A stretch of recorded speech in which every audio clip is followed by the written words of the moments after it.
Hello, my dear students, and welcome to part 3 of CBSE Class 10 Biology, Chapter Life Processes. In this video, we are going to talk about nutrition in the animals. So, in the last class, we have learned that plants can prepare their own food, that is, they are autotrophs. But animals, they depend on other organisms. Maybe it can be a plant source or an animal source to obtain their food, that is, they are heterotrophs.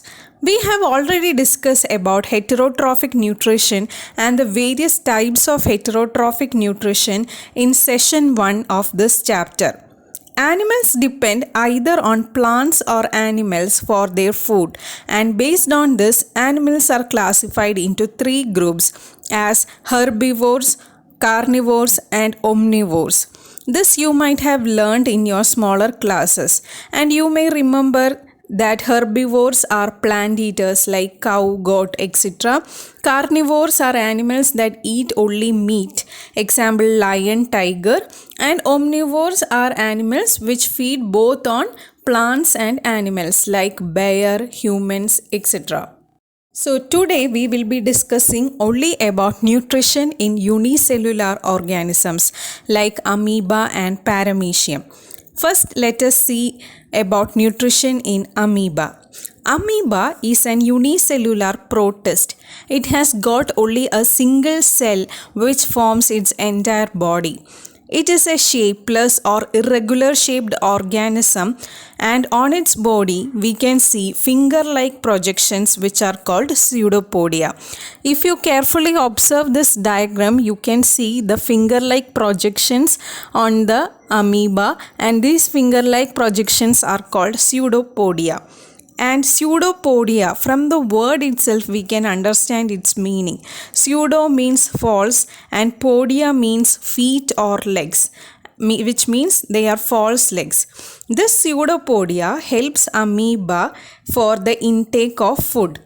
Pseudopodia also helps in movement in amoeba. Usually, the food eaten by amoeba are microscopic plants and animals which float in water. Amoeba engulfs the food particle, and this process is called phagocytosis. Amoeba exhibits holozoic nutrition.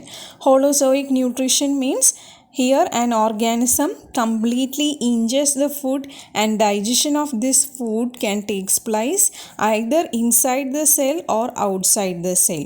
In case of amoeba, the digestion is taking place inside the cell, and it is called intracellular digestion, which we will be discussing. There are basically 5 steps in nutrition in animals. These steps can be seen in nutrition in amoeba also.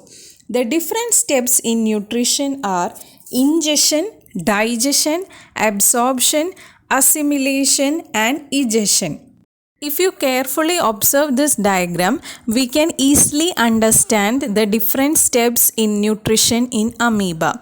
So let us first understand the first step in nutrition in amoeba, that is ingestion. When a food particle comes near amoeba, as you can see in the diagram, it ingests this food particle by using the pseudopodia around it. In the second step, that is in digestion, the food now reaches inside the cell of the amoeba and forms a food vacuole. The food is digested in the food vacuole by the digestive enzymes. Here, the complex food is broken down into simpler form. In the third step, that is absorption, the digested food present in the food vacuole is directly absorbed into the cytoplasm of amoeba by the process of diffusion. In the fourth step, that is assimilation, the food absorbed by the amoeba is used to obtain energy for maintaining the various life processes. And in the last step, that is egestion, when a sufficient amount of undigested food collects inside the amoeba, then its cell membrane suddenly ruptures at any place, and this undigested food is thrown out of the body of amoeba. That is called as egestion. So the various steps in the nutrition in amoeba are ingestion, digestion, absorption, assimilation and egestion. So from this we can understand that in amoeba digestion takes place within the cell, and therefore this type of digestion is called intracellular digestion. Intracellular digestion means that digestion taking place inside the cell. Let us now see how nutrition takes place in paramecium. Paramecium is also a unicellular protist. But here, if you carefully observe this diagram, we can understand that the cell of paramecium, which is unicellular, has got a definite shape. It has got small thin hair-like structures called cilia all over its body. Look at this diagram, you can understand that the entire surface of paramecium is covered by thin hair-like structures, and these hair-like structures are called cilia. And here also nutrition in paramecium takes place through 5 different steps, that is ingestion, digestion, absorption, assimilation and egestion.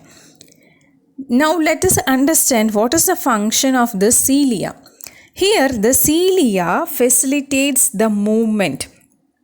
In the first step of ingestion, the food is taken in at a specific spot called the mouth. Food is moved to the spot by the movement of cilia, which cover the entire surface of the cell. Here, cilia facilitates the movement. The movement of the cilia helps in the intake of food in paramecium. The food enters through the mouth and they form a part of the food vacuoles which are seen in the cytoplasm. Next step is digestion. In paramecium, food is digested in the food vacuole by the digestive enzymes released by the cytoplasm. Since digestion takes place inside the cell, it is called intracellular digestion. So as in case of amoeba, in paramecium also digestion is within the cell, so it exhibits intracellular digestion. Next step is absorption. The digested food present in the food vacuole is absorbed directly into the cytoplasm by the process of diffusion. Next step is assimilation. The absorbed food is utilized for the synthesis of energy and for maintaining the various life processes. And the final step is egestion. Finally, the undigested food particles are thrown out from the body through the anal pore. As we can see in this diagram, the undigested food particles are expelled or thrown out from the body through the anal pore. So this is how nutrition in paramecium takes place. So let's recap what we have learned today. We have learned nutrition in unicellular organism, particularly in amoeba and paramecium. In case of amoeba and paramecium, both exhibits intracellular digestion. Amoeba is an irregular shaped organism, whereas paramecium has got a definite shape. Hope all of you understood nutrition in amoeba and paramecium. So that's it for today. If you have any doubts, please do comment. See you in the next class with another topic. Thanks for watching.